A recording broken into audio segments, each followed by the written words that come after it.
हिमालय की वादियों में रहने वाली वंदना एक छोटा सा ढाबा चलाती थी। घूमने के लिए आने वाले टूरिस्ट उसके यहाँ रुककर अपनी पेट पूजा करते थे। इन दिनों ठंड बहुत बढ़ गई थी। तापमान शून्य से नीचे जा रहा था। गरीब वंदना फिर भी अपना और अपनी बेटियों का पेट पालने के लिए ढाबा खोलती थी। कई बार तो ऐसा होता था कि ज्यादा ठंड की वजह से कोई खाने के लिए भी नहीं आता था। वंदना के घर पर थोड़ी सी दूरी पर उसका ढाबा था। एक शाम को वंदना अकेली ढाबे पर काम कर रही थी। वो अकेले ही बोल रही थी, हाय दोपहर से शाम हो गई, लेकिन आज एक भी ग्राहक नहीं आया। अगर ऐसा ही चलता रहा तो मुझे पैसे कैसे मिलेंगे? कैसे मैं अपनी बेटियों को खिला पाऊंगी? वंदना बात ही कर रही थी कि स्नोफॉल होने लगा। वंदना का ढाबा उस जोरदार बर्फबारी में बर्फ से ढक गया। वंदना के पास ठंड से अपना बचाव करने के लिए फटे हुए स्वेटर के अलावा और कुछ भी नहीं।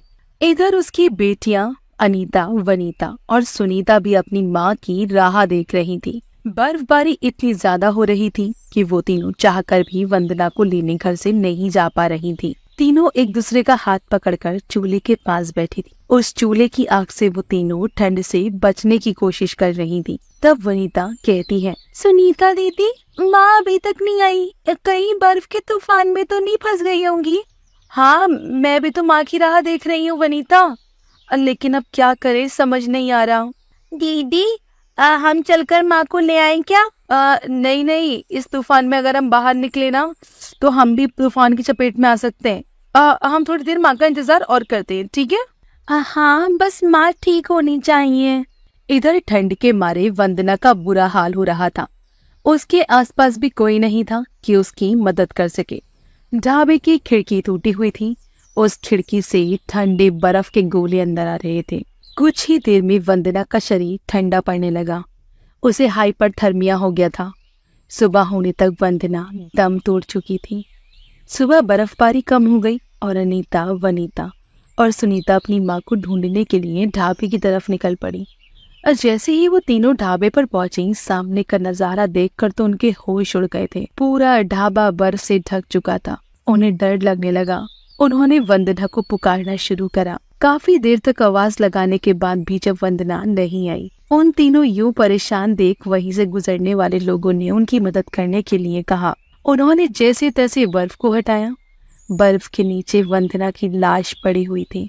पिता का साया तो पहले से ही उनके सर से हट गया था। अब उनकी माँ भी उन्हें छोड़कर चली गई थी। कुछ दिन बीत गए। फिर सुनीता कहती है, अनीता, वनीता, हम ऐसे हाथ पर हाथ धरे तो नहीं बैठ सकते ना, हमें कुछ करना पड़ेगा। हाँ दीदी, इस दुनिया में अब हमारा कोई नहीं है जो माँ के बाद हमें सहारा दे। पड़ोसी भी हमें कब तक हम पे रहम खाकर हमें खाना देते रहेंगे? एक न एक दिन तो वो भी हमारे ऊपर से हाथ ऊपर कर लेंगे। तब हम क्या करेंगे? हमें खाना तो बनाना आता है, क्यों ना हम हमारा ढाबा फिर से शुरू करें? अरे लेकिन वो तो पूरा टूट चुका है और उसकी मरम्मत करने के लिए वो तो पैसे लगेंगे ना। और दूसरी बात, आजकल ठंड बहुत है, ठंड की वजह से कोई बाहर भी नहीं निकलता। अगर खाना खाने कोई नहीं आया तो हमारा भी नुकसान हो जाएगा। अनीता की बात तो सच है दीदी। आजकल तो सिर्फ टूरिस्ट ही नहीं, यहाँ के गांव वाले भी अपने घर में ही रहना पसंद करते हैं। कोई भी तो घर से बाहर नहीं निकल रहा। अपना जान जोखिम में कौन ही लेना चाहेगा इस ठंड में? कल वो पड़ोस वाली आंटी बोल रही थी कि सब्जी खरीदने पे कोई बाहर नहीं जाता।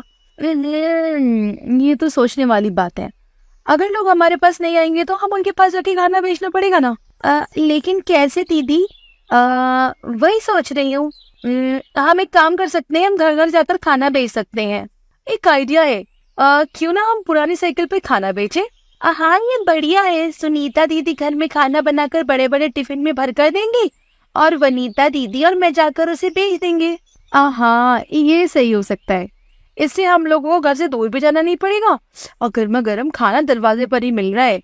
ये सोचकर लोग ज्यादा हमसे खाना खरीद लेंगे। तीनों बहनें अपने आइडिया पर काम करने लगी।